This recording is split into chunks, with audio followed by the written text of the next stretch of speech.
شریعت نظام دا په کابل، خوست، فراه او بغلان ولایتونو کې پر 22 تنو مجرمینو او متهمینو د تعزیري سزا حکم تطبیق شو. د سترې محکمې جزا دیوان عمومي رئیس خوست ولایت ته سفر وکړ. د ننګرهار ولایت محاکمو په 2 اونیو کې 315 دوسیو ته پر رسېدنه سربیره 215 وثیقې هم اجرا کړي دي.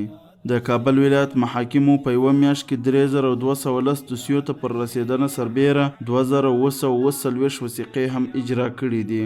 د سترې محکمې اړوند جنوب لویدیځ زون د نوي قضایي مرستیال محترم شیخ نورالله منیر د معرفت غونډه وشوه.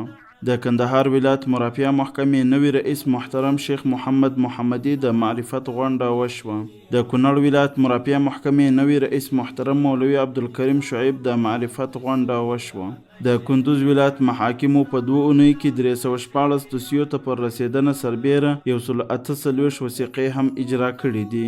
د فاریاب ولایت محاکمو په 2 اونیو کې 389 دوسیو ته پر رسېدنه سربیره 280 وثیقې هم اجرا کړي دي. د دایکنډي ولایت محاکمو په 2 اونیو کې 130 دوسیو ته پر رسېدنه سربیره 109 وثیقې هم اجرا کړي دي.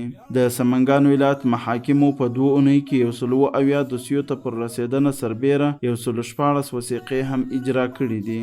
د غزني ولایت محاکمو په 2 اونیو کې 314 دوسیو ته پر رسېدنه سربیره 215 وثیقې هم اجرا کړي دي.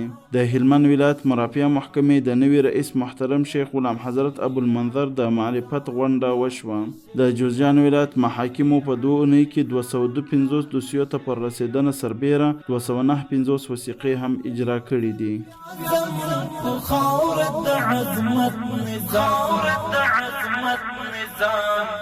دا د شریعت